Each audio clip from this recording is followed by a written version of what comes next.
किंवा शेतमजूर आहेत. त्यांना लँड टॅक्सची किंवा इन्कम टॅक्सची काहीही घेण्यात येणार नाही.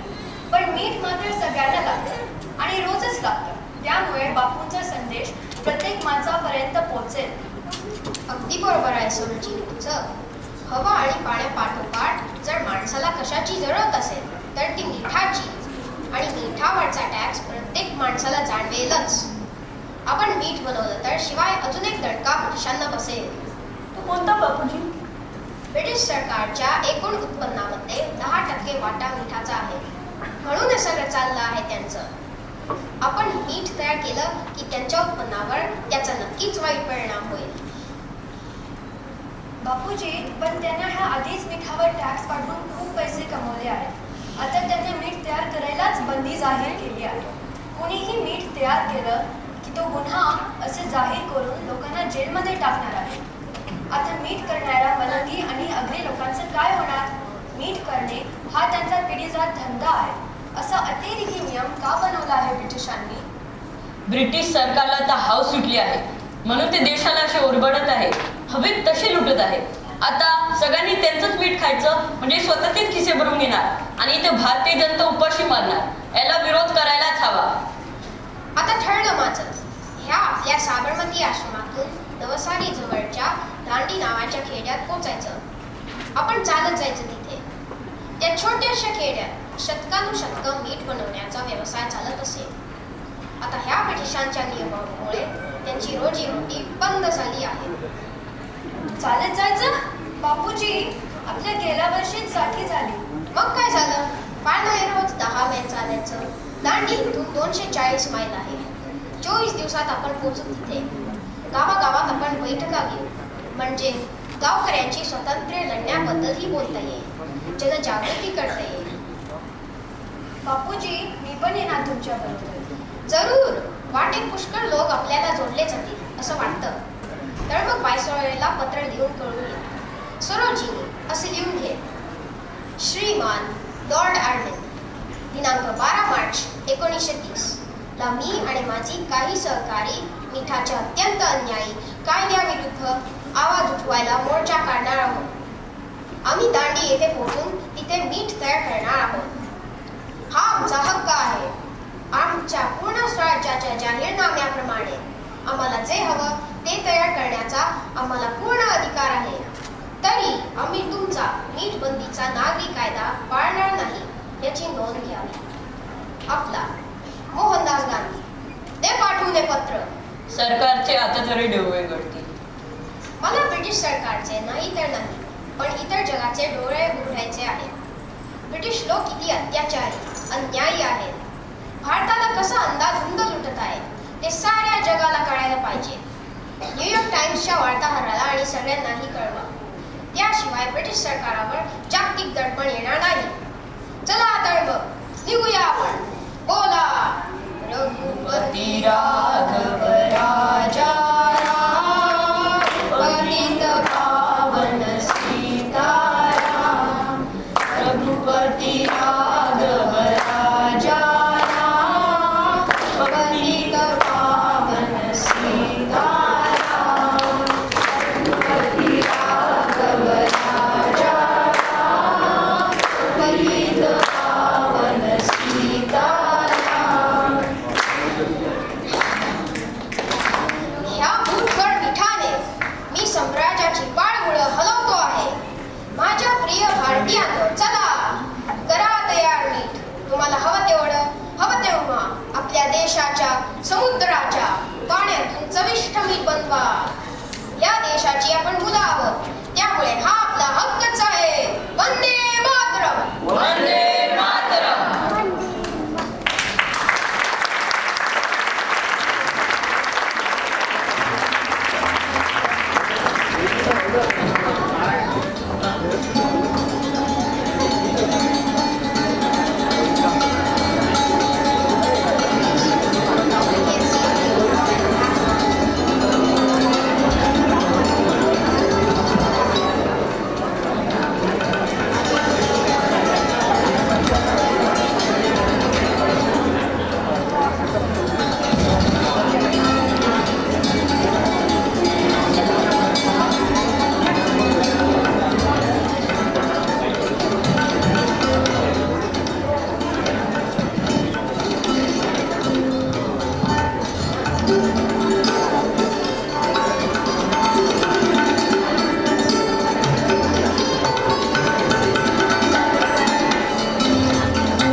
सावरकरांनी सुरू केलेली सशस्त्र क्रांतीची चळवळ अजून पुढे नेली ती नेताजी सुभाषचंद्र बोसांनी. नेताजी बोस वीर सावरकरांना भेटायला दादर मुंबई येथे त्यांच्या घरी आले होते 22 जून 1940 साली. त्यावेळी दुसरं महायुद्ध सुरू झालं होतं. सावरकर भारतीय तरुणांना मिलिटरीत भरती व्हायला सांगत होते. त्यांचं ऐकून इतके तरुण भरती झाले की काही लोक वीर सावरकरांना चेष्टेने रंगरूट वीर म्हणू लागले. रंगरूट म्हणजे रंगरूट म्हणजे रिक्रूट. जणू काही सावरकर मिलिटरीचे रिक्रुटिंग एजंटच झाले होते. पण भारतीय तरुणांनी ब्रिटिश फौजेत का भरती व्हायचे? तोच सावरकरांचा मुत्सद्दीपणा होता. भारतीय तरुणांना अद्ययावत शस्त्रास्त्रांची आणि युद्धपद्धतीचे शिक्षण कोण देणार? त्यांना बंदूक कोण देणार? आणि ट्रेंड आर्मी नसेल तर ब्रिटिशांविरुद्ध लढा तरी कसं करणार? म्हणून सावरकरांनी महायुद्धाचा फायदा घ्यायचा ठरवला. स्वतःच्या हितासाठी का होईना पण ब्रिटिशांना भारतीय तरुणांना सैन्य शिक्षण देणं भाग पडत होतं. आणि एकदा का संघटित भारतीय सैन्य तयार झालं की क्रांती करण्यासाठी फक्त त्यांची बंदुकीची दिशा उलटी वळवणे एवढंच काम नंतर राहिलं असतं ना. ब्रिलियंट. थँक्यू. तू कशाला थँक्यू म्हणतेस? मी सावरकरांना ब्रिलियंट म्हणते. तर असं तर हा सगळा प्लॅन सावरकरांनी बोसांना सांगितलं आणि त्यांना जपान आणि जर्मनीशी संधान बांधून ब्रिटिशांच्या विरुद्ध लढायला फौज उभी करायला सांगितलं. त्या चर्चेतून जन्माला आली जगदीशचंद्र बोसांची आझाद हिंद फौजेची कल्पना. दुर्दैवाने बोस विमान अपघातात मरण पावले पण त्यांनी निर्माण केलेला संघटनेचा धक्का ब्रिटिश राजवटीला जरूर बसला. गांधी आणि काँग्रेसने चालवलेली नागरी असहकार चळवळ चले जाव चळवळ भारतात वाढणारी जनजागृती पाहून ब्रिटिशांना नियंत्रण ठेवणं कठीण होऊ लागलं होतं. आणि तसेच दुसऱ्या महायुद्धामुळे ब्रिटिश सत्ता खिळखिळी झाले होते. आता ते भारत सोडून परत जाण्याचा विचार करू लागले होते. तरी जाता जाता पाणी करून अखंड भारताचे 2 तुकडे करून शेवटी निघून गेले. भारताला स्वातंत्र्य मिळालं. कोट्यावधी भारतीयांचे स्वप्न साकार झाले. हजारो लाखो बलिदानांना न्याय मिळाला. 14 ऑगस्ट 1947 रात्रीचे 11:30 वाजले होते. पंडित जवाहरलाल नेहरू राष्ट्राला उद्देशून भाषण करत आहेत.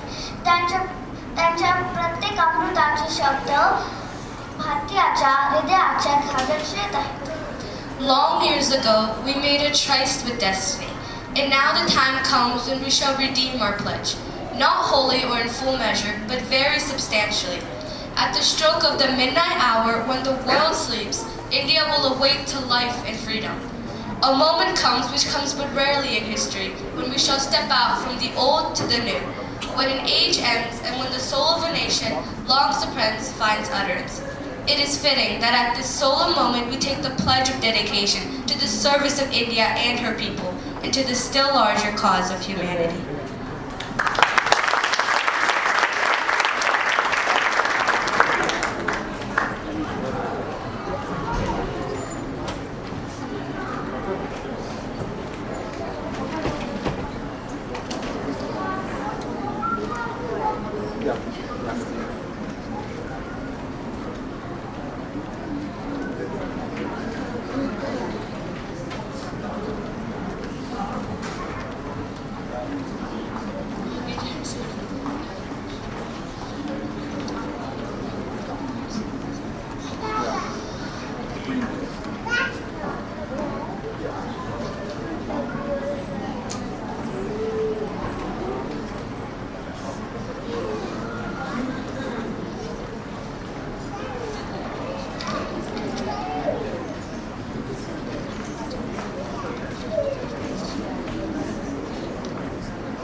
शुभदे स्वतन्त्रते भगवति त्वामहं यशोयुतां वन्दे यशोयुतां वन्दे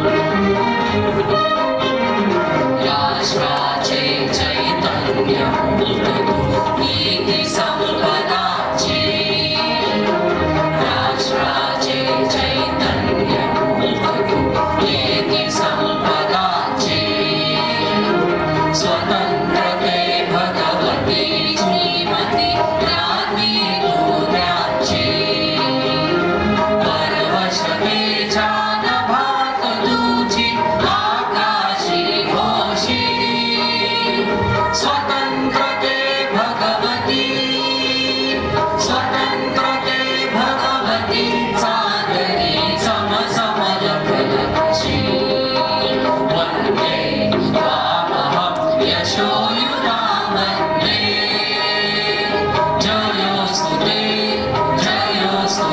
श्रीमहान्मङ्गले शिवास्पदे शुभदे स्वतन्त्रते भगवति त्वामहं यशोयुतां वन्दे यशोयुतां वन्दे